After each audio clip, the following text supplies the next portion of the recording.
Hello friends, welcome back. This is Saurabh once again welcome you.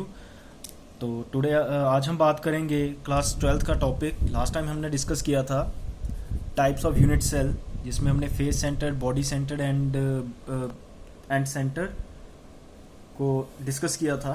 तो आज हम पढ़ेंगे number of atoms in a unit cell, कि हर एक यूनिट सेल में एटम्स कितने होते हैं। किसी भी यूनिट सेल में नंबर ऑफ एटम्स या फिर नंबर ऑफ पार्टिकल्स बोलते हैं, ये कितने होंगे किसी भी यूनिट सेल में। आज हम इसको डिस्कस करेंगे।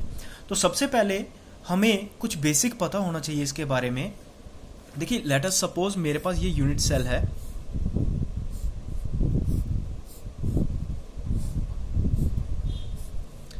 अब कोई भी यूनिट सेल होगा, इसमें मैंने आपको लास्ट टाइम पोजीशन स्पेसिफाई कही थी, जैसे कॉर्नर है,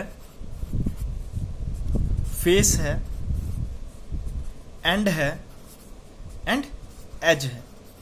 तो सबसे पहले हमें इनके बारे में पता होना चाहिए कि कोई भी एटम अगर कॉर्नर पे प्रेजेंट है, कोई भी एटम अगर कॉर्नर पे प्रेजेंट है तो वो 8 यूनिट सेल के साथ शेयर कर रहा होता है। कोई भी एटम अगर कॉर्नर पे प्रेजेंट है तो उसके साथ 8 यूनिट सेल जुड़ा होता है वो। देखिए, अगर मैं इस कॉर्नर की बात करता हूं, लेट अस सपोज ये कॉर्नर है, ये एक यूनिट सेल आ गया, इसके साथ एक यूनिट सेल इधर आ जाएगा, 2 हो जाएंगे। एक यूनिट सेल इसके पीछे आ जाएगा,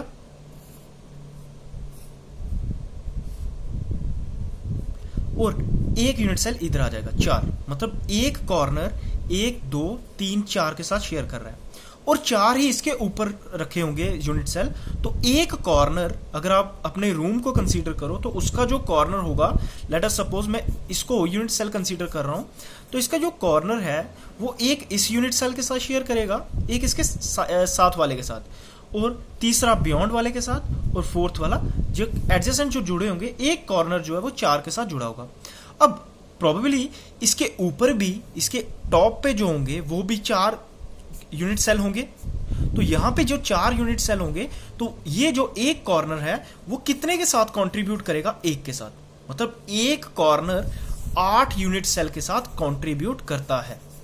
एक कॉर्नर 8 यूनिट सेल के साथ कंट्रीब्यूट करता है। मैं आपको क्लियर कर देता हूं। मैं यहां पे यूनिट सेल की बात करता हूं। लेट अस सपोज ये मेरा कॉर्नर है, तो ये कॉर्नर एक इस यूनिट सेल के साथ कर रहा है शेयर, दूसरा इसके साथ, तीसरा this one, and fourth one this one, और फिफ्थ वन ये टॉप वाला, 6th 7th 8th। हर एक कॉर्नर यूनिट सेल का 8 यूनिट सेल के साथ शेयर करता है। तो कहने का मतलब हुआ, एक एटम जो कॉर्नर पे प्रेजेंट है वो 8 यूनिट सेल के साथ शेयर करता है। तो अगर हम बात करें कि अगर एक एटम कॉर्नर पे 8 यूनिट सेल के साथ शेयर कर रहा है, 8 यूनिट सेल के साथ शेयर कर रहा है, तो एक यूनिट सेल को कितनी कंट्रीब्यूशन आ जाएगी? That will be 1/8। अगर एक एटम 8 यूनिट सेल को 8 यूनिट सेल के साथ शेयर कर रहा है, तो एक यूनिट सेल के लिए कितने एटम आ गए? That will be 1/8। तो सिमिलरली अगर हम फेस की बात करें, हम जानते हैं कि जो भी एटम फेस पे प्रेजेंट होता है, जो भी एटम फेस पे प्रेजेंट होता है, let us suppose this one, तो ये एक इस यूनिट सेल के साथ शेयर कर रहा हो, एक साथ वाले के साथ, तो 2 ही यूनिट सेल के साथ शेयर करता है। तो कहने का मतलब हो गया, atom at the face share with 2 unit cells, share with 2 unit cell. तो एक यूनिट सेल को इसकी कंट्रीब्यूशन कितनी आ गई? 1/2। तो कॉर्नर के लिए आ जाएगी 1/8। तो ये इसका कुछ बेसिक है। अगर हम एंड की बात करें, एक एंड जो है वो एक एंड जो है, देखिए अगर मैं एक एंड की बात करता हूं तो वो कितने के साथ शेयर करता है? 2 के साथ। तो इसकी भी कंट्रीब्यूशन आ जाएगी 1/2। और अगर मैं यहां पे सेंटर की बात भी करेंगे, अगर मैं सेंटर की बात करता हूं तो एक बॉडी का जो सेंटर होगा, एक यूनिट सेल का सेंटर, वो सिर्फ एक के साथ ही शेयर करेगा। तो सेंटर की कंट्रीब्यूशन कितनी होती है? 1। तो कहने का मतलब यह है कि कोई भी एटम अगर, देखिए अगर मैं इस एटम की बात कर रहा हूं तो ये 8 के साथ शेयर कर रहा है, तो 8 के साथ शेयर करने का मतलब अगर मैं इस एटम के 8 हिस्से कर दूं तो हर एक यूनिट सेल को एक एक हिस्सा मिल जाएगा। तो कहने का मतलब हो गया एक यूनिट सेल को कितना हिस्सा आ गया, 1/8। अगर फेस पे प्रेजेंट है तो यहां पे ये 2 के साथ शेयर कर रहा होगा, क्योंकि एक रूम की जो दीवार होती है वो 2 रूम के साथ शेयर करते हैं। जस्ट लाइक एक atom centre of the face अगर प्रेजेंट है तो वो 2 यूनिट सेल के साथ शेयर करेगा। तो अगर 2 यूनिट सेल के साथ शेयर करता है, एक यूनिट सेल के लिए इसकी कंट्रीब्यूशन 1/2 आ जाएगी। तो एंड सेंटर में भी सेम आ जाएगा। और अगर सेंटर ऑफ बॉडी सेंटर की बात करें तो बॉडी सेंटर, किसी भी बॉडी का जो सेंटर होगा किसी भी यूनिट सेल का, वो सिर्फ एक ही यूनिट सेल के साथ कंट्रीब्यूट करता है। तो आपको जस्ट बेसिक आपको ये पता होना चाहिए कि जो यूनिट सेल का एटम कॉर्नर पे है वो 1/8 कंट्रीब्यूट करता है, जो फेस पे है वो 1/2 कंट्रीब्यूट करता है, एंड वाला 1/2, एंड बॉडी सेंटर 1 के साथ। और अगर आप एज की बात करें, एज जो है वो 4 के साथ जो है वो शेयर करती है। अगर आप इस एज की बात करते हो तो ये एक दिस वन एंड एक अपर आ जाएगा, एक इधर आ जाएगा, तो 4 के साथ शेयर करेगा। तो ये आपको पता होना चाहिए बेसिक, बिकॉज अगर इसके बारे में पता होगा तो ही हम आगे नेक्स्ट नंबर ऑफ एटम्स किसी भी यूनिट सेल में निकाल सकते हैं। तो आई होप आपको यहां पे क्लियर हो गया होगा। तो लेट्स गो फॉरवर्ड। अगर हम निकालना चाहें, अगर हम बात करते हैं कि प्रिमिटिव यूनिट सेल में, मतलब प्रिमिटिव यूनिट सेल हो गया सिंपल क्यूबिक क्रिस्टल का मतलब हो गया, कल हमने डिस्कस किया था, सिंपल क्यूबिक क्रिस्टल में क्या होता है, जो एटम्स होते हैं वो सिर्फ कॉर्नर पे प्रेजेंट होते हैं। जो एटम होंगे वो सिर्फ कॉर्नर पे प्रेजेंट होंगे, इसको बोलते हैं सिंपल यूनिट सेल। अब हमें निकालना है इसके बीच में नंबर ऑफ एटम्स कितने होंगे, नंबर ऑफ एटम्स कितने होंगे। अगर हम ऐसे हाइपोथेटिकली सिंपली वे में देखें तो हमें ऐसे दिखेगा 8 एटम्स हैं, लेकिन 8 एटम्स होते नहीं है। ऐसा क्यों? बिकॉज ये जो एटम यहां पे प्रेजेंट है ये पूरा का पूरा इस यूनिट सेल के लिए नहीं है, क्योंकि ये कॉर्नर पे प्रेजेंट है। इसका मतलब इस एटम का 1/8 मतलब 8वां हिस्सा इस यूनिट सेल के लिए है। हमने अभी डिस्कस किया, कॉर्नर पे जो एटम होता है उसका 8वां हिस्सा एक यूनिट सेल के लिए होता है। तो इसकी कंट्रीब्यूशन भी आ जाएगी 1/8, इसकी कंट्रीब्यूशन भी 1/8। तो हमें पता है यूनिट सेल में 8 कॉर्नर होते हैं। नंबर ऑफ कॉर्नर कितने? Number of corners 8। तो कंट्रीब्यूशन, ईच एटम कंट्रीब्यूट, हमें यह भी पता है एक एटम कंट्रीब्यूट करता है 1/8 टू यूनिट सेल। 1/8 मतलब 8वां हिस्सा कंट्रीब्यूट करता है एक यूनिट सेल को। इसका मतलब देयरफॉर नंबर ऑफ एटम्स कितने होंगे? अब एक कॉर्नर का एटम 1/8 को मतलब 8वां हिस्सा इसको कंट्रीब्यूट कर रहा है, ये भी 8वां हिस्सा कंट्रीब्यूट करेगा। तो हम जहां तो इनको प्लस कर लें, जहां आप सीधा लिख सकते हो 8 × 1/8।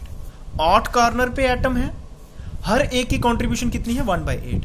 तो कितने एटम हो गए? 1। इसका मतलब अगर कोई यूनिट सेल हमें बनाना है तो इसका मतलब हमें वहां पे सिर्फ एक ही एटम की जरूरत पड़ेगी जब सिंपल क्यूबिक क्रिस्टल होगा। तो सिंपल क्यूबिक क्रिस्टल में टोटल नंबर ऑफ एटम कितने होते हैं? सिर्फ 1।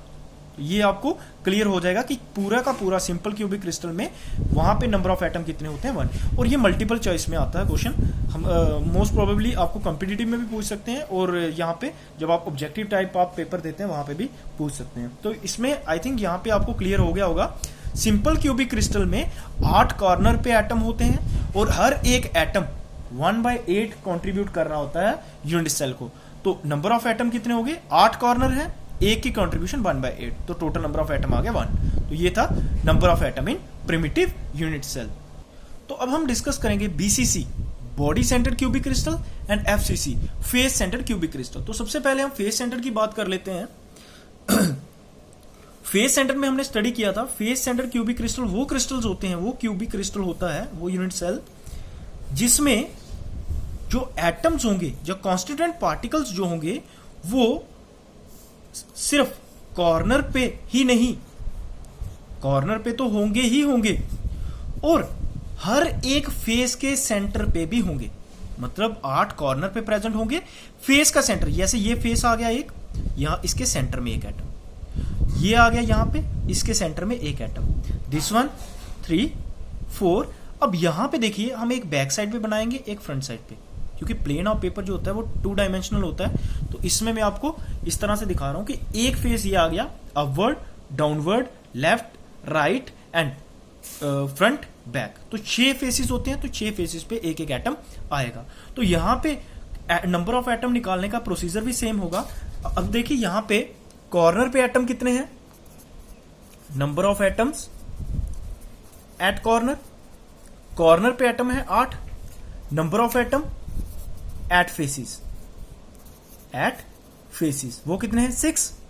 अब हमें पता है इसके बीच में 8 एटम्स हैं, 8 जो एटम्स हैं यहां पे जो 8 एटम्स हैं वो कॉर्नर पे हैं, और हमें पता है कॉर्नर पे जो एटम होता है उनकी कंट्रीब्यूशन 1/8 होती है। प्लस अब 6 जो हैं वो फेसिस पे हैं, और फेस की कंट्रीब्यूशन कितनी होती है 1/2, बिकॉज एक फेस जो है वो 2 के साथ शेयर करता है। तो इसका मतलब एक यूनिट सेल को आधा एटम मिलेगा। तो अगर हम इसको कैलकुलेट कर लें 1/8 ये आ जाएगा 1 प्लस 6/2 दैट इज 3। तो हमारे पास टोटल एटम कितने आ जाएंगे 4। तो हम ऐसा बोल सकते हैं कि फेस सेंटर्ड क्यूबिक क्रिस्टल में नंबर ऑफ एटम्स कितने होते हैं 4। आई होप यहां से आपको क्लियर हो जाएगा। Next one is body centred cubic crystal. Body centred cubic crystal में क्या करना है, आपने एक क्यूबिक क्रिस्टल लेना है, या बॉडी सेंटर्ड वो क्रिस्टल होता है जिसमें एटम्स कॉर्नर के साथ साथ, कॉर्नर्स के साथ साथ बॉडी के सेंटर में भी प्रेजेंट होगा। बिल्कुल सेम प्रोसीजर है। 8 एटम कॉर्नर पे हैं तो एक की कंट्रीब्यूशन होती है 1/8, प्लस एक जो है वो सेंटर में है तो सेंटर की कंट्रीब्यूशन होती है 1। तो हम ऐसा निकाल सकते हैं 1 + 1 दैट इज इक्वल टू 2। तो बॉडी सेंटर क्यूबिक क्रिस्टल में कितने एटम होंगे 2, बॉडी सेंटर में 2 होंगे, फेस सेंटर में 4 होंगे, और सिंपल क्यूबिक क्रिस्टल में कितने होंगे 1। तो हम इसको इस तरह से नंबर ऑफ एटम्स जो हैं किसी भी यूनिट सेल में कैलकुलेट कर सकते हैं। तो ये इसका सिंपल प्रोसीजर है। और अगर आपके पास इतना टाइम नहीं है, लेट अस सपोज आपको कोई क्रिस्टल दे दिया जाता है, उसमें आपको number of crystal unit cell number of atom निकालने हैं, तो simple procedure, number of atom किसके बराबर होते हैं, number of atoms at corner divided by 8 plus number of atoms at faces divided by 2 plus number of atoms at inner of the unit cell या फिर body centre divided by 1। तो ये भी एक इसका प्रोसीजर है कि नंबर ऑफ एटम्स किसी भी यूनिट सेल में निकालने का, कि नंबर ऑफ एटम्स कितने हैं कॉर्नर पे उसको डिवाइड कर दो 8 के साथ, फेस पे कितने हैं उसको 2 के साथ, और अगर इनर ऑफ द स्फीयर कितने हैं उसको 1 के साथ। तो यहां से भी आप number of atoms directly calculate कर सकते हैं। तो ये जनरलाइजेशन की है इन्हीं को मेथड को यूज करके। तो आई होप ये आपको समझ आ जाएगा। अगर आपको कोई कंफ्यूजन होगा तो आप मेरे को पूछ सकते हैं कमेंट बॉक्स में। अब नेक्स्ट क्वेश्चन में हम बात करते हैं 7 क्रिस्टल सिस्टम। देखिए यहाँ पे जब भी क्रिस्टल सिस्टम की बात करेंगे, देखिए हमने यूनिट सेल को अभी स्टडी किया कि यूनिट सेल में क्या होता है कि एक्सिस होती हैं जिसको एक्सियल लेंथ बोलते हैं और एंगल्स होते हैं। अब इन्हीं के बेसिस पे यूनिट सेल को अलग अलग क्लास में डिवाइड किया गया है, तो सिस्टम बनाया हुआ है 7 क्रिस्टल सिस्टम भी बोलते हैं हम इसको। तो 7 क्रिस्टल सिस्टम में हम पढ़ेंगे कि यूनिट सेल किस तरह का होता है। मैं आपको बिल्कुल सिंपल सा प्रोसीजर बताता हूं। देखिए होगा क्या, इसमें यूनिट सेल होगा, लेकिन प्रॉब्लम क्या होगी, इनमें वेरिएशन क्या होगी, किसी की लेंथ बराबर होगी, किसी की लेंथ बराबर नहीं होगी, किसी में एंगल सारे बराबर होंगे, किसी में एंगल बराबर नहीं होंगे। तो इस तरह से सिस्टम को डिवाइड किया गया है। इनको 7 क्रिस्टल सिस्टम भी बोलते हैं और क्रिस्टल हैबिट्स भी बोलते हैं, क्योंकि ये वेरी करते हैं डिस्टेंस में, एक्सियल डिस्टेंस में। एक्सियल डिस्टेंस का मतलब हो गया कि इनकी लेंथ जो वेरी कर सकती है, या फिर एंगल भी इनका वेरी कर सकता है। तो सबसे पहला हम लिखते हैं cubic crystal. Cubic crystal, cubic crystal में हम बात करते हैं, देखो क्यूब क्या होता है, एक ऐसा स्ट्रक्चर जिसमें तीनों की तीनों लेंथ बराबर हो और एंगल जो होते हैं वो तीनों के तीनों 90 डिग्री हो। इसका मतलब A = B = C and alpha = beta = gamma = 90 degree. मतलब कि इसके बीच में क्या होगा, क्यूबिक क्रिस्टल में सारी की सारी लेंथ, मतलब इस तरह से अगर मैं बात कर रहा हूं क्यूबिक क्रिस्टल की, कि इनकी जो A लेंथ होती है, दिस वन A, B और C, दिस वन, इन तीनों की लेंथ जो होगी A, B, C की लेंथ बराबर होगी, और एंगल तीनों के तीनों कितने होंगे 90 डिग्री। एंगल तीनों के तीनों कितने होंगे 90 डिग्री। इसको बोलेंगे क्यूबिक क्रिस्टल। इसको क्या बोलेंगे? Cubic crystal. सेकंड वन है टेट्रागोनल। देखो टेट्रागोनल, टेट्रागोनल में क्या होता है, दो साइडें बराबर होती हैं लेकिन तीसरी वाली बराबर नहीं होती। टेट्रागोनल जो होता है दो साइडें बराबर होती हैं बट तीसरी साइड बराबर नहीं होती, लेकिन एंगल तीनों के तीनों 90 डिग्री होते हैं। एंगल तीनों के तीनों 90 डिग्री होते हैं। तो ये आप शेप्स देख भी सकते हैं, आप रिमाइंड भी कर सकते हैं, इनको रिमेंबर भी कर सकते हैं, बिकॉज इसको आप ये ऐसे आपने जब 9th-10th में आप आते हो मैथमेटिक्स में पॉलीगन पढ़ते हो तो वहां से आपको क्लियर हो सकता है कि जब भी तीनों साइड्स बराबर होती है और एंगल 90 डिग्री होता है उसको क्यूबिक बोलते हैं। टेट्राहेड्रल में क्या होता है या टेट्रागोनल में क्या होता है, दो साइड्स बराबर होंगी तीसरी बराबर नहीं होंगी, लेकिन एंगल तीनों के तीनों 90 डिग्री होंगे। थर्ड वन है ऑर्थोरोम्बिक। ऑर्थोरोम्बिक, देखो रहोम्बस सबने देखी हुई है, इसमें क्या होगा, रोम्बिक के बीच में साइड्स तीनों की तीनों बराबर नहीं होंगी, साइड्स तीनों की तीनों बराबर नहीं होंगी, लेकिन एंगल तीनों के तीनों 90 डिग्री होंगे। साइड्स तीनों के तीनों बराबर नहीं होंगी, एंगल्स जो होंगे वो 90 डिग्री होंगे। Fourth one is monoclinic. Monoclinic में क्या होता है, साइड्स तीनों बराबर नहीं होंगी लेकिन दो एंगल अल्फा और गामा 90 डिग्री होंगे, बट बीटा जो होगा वो 90 डिग्री नहीं होगा। बीटा जो होगा वो 90 डिग्री नहीं होगा, ये मोनोक्लिनिक में आ जाएगा। तो इसकी शेप्स में आपको आगे क्लियर कर देता हूं किस तरह से होंगी। फिफ्थ आता है हेक्सागोनल।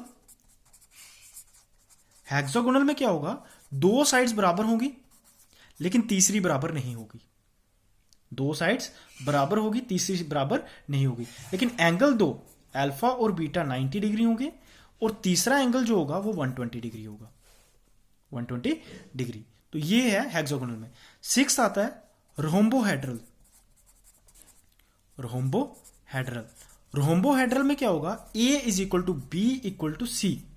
साइड्स तीनों बराबर होती है, जैसे रोम्बस होती है, साइड्स तीनों बराबर बट एंगल कोई भी 90 डिग्री नहीं होता। एंगल कोई भी 90 डिग्री नहीं होता रोम्बस के शेप में। Next one is triclinic, last one. Triclinic में क्या करना है, साइड्स तीनों बराबर नहीं होंगी और एंगल भी तीनों बराबर नहीं होंगे।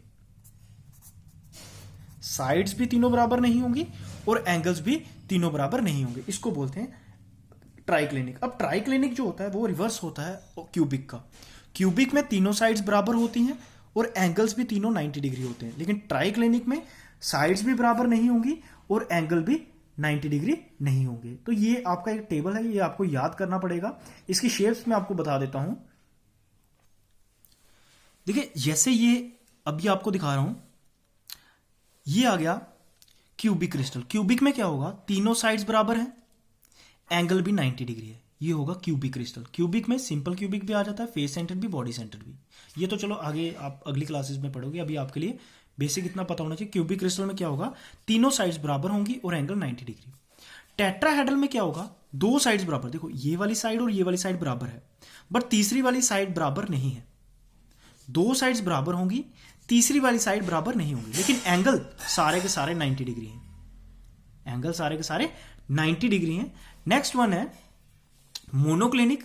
इसमें क्या होगा, साइड्स कोई भी बराबर नहीं होगी, ये साइड और ये साइड तीनों बराबर नहीं होंगी, लेकिन एंगल जो ये होंगे ये अल्फा और गामा 90 डिग्री होंगे, बीटा जो होगा वो 90 डिग्री नहीं होगा। दो एंगल 90 डिग्री होंगे बट तीसरा वाला 90 डिग्री नहीं होगा।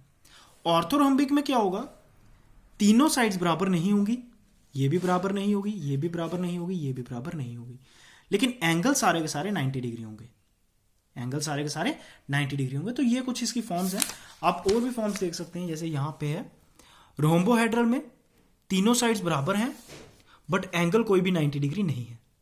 ट्राइक्लिनिक में साइड्स भी बराबर नहीं है और एंगल भी 90 डिग्री नहीं है। लेकिन हेक्सागोनल में क्या है, दो साइड्स बराबर होती हैं, तीसरी वाली लंबी होती है, दो एंगल 90 डिग्री होंगे और तीसरा वाला 120 डिग्री। तो ये इसकी शेप्स है, बट आपको शेप्स के बारे में इतना ज़्यादा डिटेल में जाने की जरूरत नहीं है। आपको सिर्फ पता होना चाहिए कि जो क्रिस्टल लैटिस होता है वो सेवन क्रिस्टल सिस्टम में उसमें जो ट्यूबुलर फॉर्म है वो इस तरह की होगी। तो आपको ये पता होना चाहिए कि एंगल में क्या होगा। और मिनिमम आपको एक एक एग्जाम्पल याद रखनी पड़ेगी। देखो क्यूबिक में आप सिंपल सी एग्जाम्पल याद रख लें, NaCl की, सोडियम क्लोराइड, ये बिल्कुल सिंपल सा एग्जाम्पल है। टेट्रागोनल में आप क्या करना, टिन के कंपाउंड, आप व्हाइट टिन ले सकते हैं, व्हाइट टिन, या फिर टिन ऑक्साइड, स्टेनस ऑक्साइड बोलते हैं इसको, तो ये भी आप यूज कर सकते हैं। देखिए अब है ऑर्थोरोम्बिक। ऑर्थोरोम्बिक में आप क्या करें, रोम्बिक सल्फर को लिखते हैं, रोम्बिक सल्फर, तो ये इसकी एग्जांपल लिख सकते हैं। और मोनोक्लिनिक में आप मोनोक्लिनिक सल्फर रखते हैं, मोनोक्लिनिक सल्फर। नेक्स्ट वन है आपका हेक्सागोनल। हेक्सागोनल आपने ग्रेफाइट का स्ट्रक्चर पढ़ा है, तो आप इसको ग्रेफाइट को यहां पे लिख सकते हैं। तो रोम्बोहेड्रल में आप यहां पे कोई भी स्ट्रक्चर डाल दें, जैसे कैल्शियम कार्बोनेट का स्ट्रक्चर हो गया, आप सोडियम नाइट्रेट का स्ट्रक्चर डाल सकते हैं। और जब आप ट्राइक्लिनिक की बात करें, यहां पे कॉपर सल्फेट का स्ट्रक्चर डाल दें, हाइड्रेटेड कॉपर सल्फेट। तो ये इसके बीच में 7 क्रिस्टल सिस्टम है, आप इसको रिमेंबर कर सकते हैं। अगर आप को जो एग्जाम्पल तो आपको याद रखनी पड़ेगी, बिकॉज आपने इस जो 11th क्लास या 12th क्लास तक अभी आपने सबके स्ट्रक्चर नहीं देखे होते हैं, लेकिन फिर भी आपने जैसे ग्रेफाइट का स्ट्रक्चर देखा हुआ है, NaCl का स्ट्रक्चर हम आपको दिखा देंगे अगले टॉपिक में, तो यहां से आपको क्लियर हो जाएगा। लेकिन आपको 7 क्रिस्टल सिस्टम की कन्फिग्रेशन पता होनी चाहिए, एक्सियल डिस्टेंस और एक्सियल एंगल किस तरह से वेरी करते हैं, ये आपको पता होना चाहिए। आई होप आपको इसमें क्लियर हो गया होगा। अगर आपको कोई कंफ्यूजन होता है या क्वेरी होती है, आप प्लीज कमेंट बॉक्स में डालें, सो दैट मैं आपकी क्वेरी को क्लियर कर दूं। Thank you.